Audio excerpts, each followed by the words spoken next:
All right, Alan, thanks for joining us. I appreciate you coming to the studio to talk about Mobile World Congress. We just returned from our long trip over there and wanted to bring you in and get your impression on what you thought about the show. Well, the show was interesting this year. I think attendance was about flat with last year. And a lot of things have been reined in compared to previous shows like parties and that sort of extracurricular activity. Right, of course. But I think the thing that made the show this year different from last year's show was that last year it was kind of, everybody was an iPhone wannabe. They were all trying to look like iPhones, and they weren't doing a very good job. So there wasn't anything very exciting, I think, last year. This year there were a couple of exciting things that really surprised me because we do a lot of business in a lot of areas, so I don't always follow the mobile that closely when I get to the show. Last year I really wasn't surprised. This year I was surprised by a couple of different things. Now, what did you see? You say you were surprised by a couple different things. What was it that you were most interested in or surprised by? Well, I think the thing that created a lot of buzz at the show and that looked really impressive to me was the Samsung Wave phone. It's a beautiful phone with a super AMOLED display. Feels great in your hand. You interact with it, multi-touch. It's really beautiful. And the amazing thing is they've created a new operating system, I think, out of the bits and pieces of stuff they had before, but they've created a new mobile operating system called BADA, which they're not just going to use themselves, they're going to try to license this to other handset manufacturers and kind of create a groundswell for this BADA thing. They've created a great looking app store where, as an application developer, you can download the SDK for BADA right now. You can get started, and then if you're approved, you can actually create your own customized page within the Samsung App Store. So it's a little bit different paradigm than what we see. Yeah, that's an interesting perspective, and it's a beautiful phone. I mean, the way it looked was incredible. Feels great in your hand. The interface is beautiful. The display is awesome. So, but I think there's a lot to overcome. It's going to be tough to overcome the physical infrastructure that exists for iPhones and iPods. You can just plug those things in any place, and you can't really duplicate that. But at the same time, if they provide more functionality, a higher performance, the nice thing Samsung's got going for them is they make the chip even for the iPhone. So they know how those chips work. Unofficially. Unofficially. Hey, it's pretty well known. It's well known. So they know how those chips work and they know how to optimize for it. Right. So the phone seemed very responsive and very high performance when I was playing with it at the show. Okay. And then besides Samsung, of course, Windows was there, and they were demonstrating. It's not called Windows Mobile anymore. It's Windows 7, Windows Phone, right? Windows Phone. Windows Phone. It's not your mother's Windows anymore.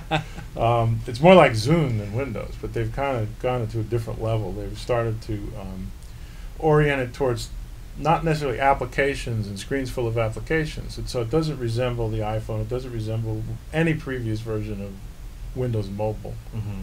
And it doesn't resemble Windows Desktop. It's a completely new paradigm. And it's organized around functional hubs of things that you might want to do on the device.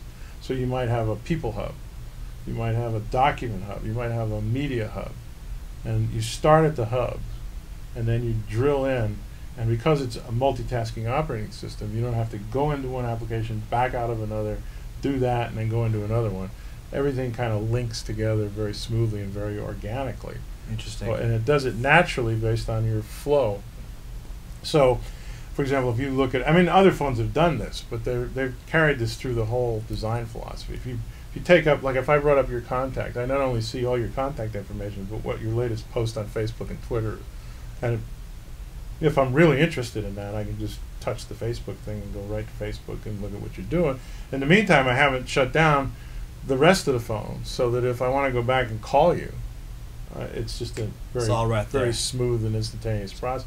Of course, this is all based on demonstrations that they gave from like one phone where they projected it on a screen. Right, because they didn't let anyone hold it. Couldn't hold it in your hand. Yeah. Couldn't touch it.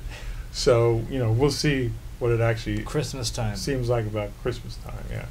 But they've got a legacy to overcome. They've lost a tremendous amount of market share. Windows Mobile is, compared to what we're used to now on these devices, is pretty pedantic. It's pretty it doesn't have the hearts and minds. Yeah. I think they could get hearts and minds with Windows Phone, but they're going to have to distance themselves from the previous efforts. One of the things I think I saw on the interface that I liked, and if I'm wrong, but I think I saw kind of a use of, as you move the screen around, now you have like a parallax effect where the background doesn't move as quickly as the foreground, and it gives you almost a 3D feel to the display, which I thought was kind of elegant. That's very interesting. So they're doing some interesting. Microsoft's doing some interesting things. I mean, they're going to have to crawl back up off the mat, and I think actually we were talking before, and you said it was Bill Gates that said when he saw the iPhone, he said we just didn't aim high enough. Right. So now they're really trying to aim a lot higher. So we'll see how they do. See how it turns out. So, they do. In terms of the show overall, what were your final impressions? I mean, how from a SRS perspective, where are things going? What can well, happen? everything is a feture phone or a smartphone. Mm-hmm. I mean, there wasn't a tremendous amount of interest in little tiny handsets that just talk. Right. People want a complete experience. They want an entertainment experience.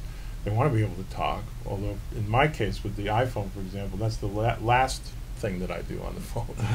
I do all these other things, and then sometimes I actually make a phone call.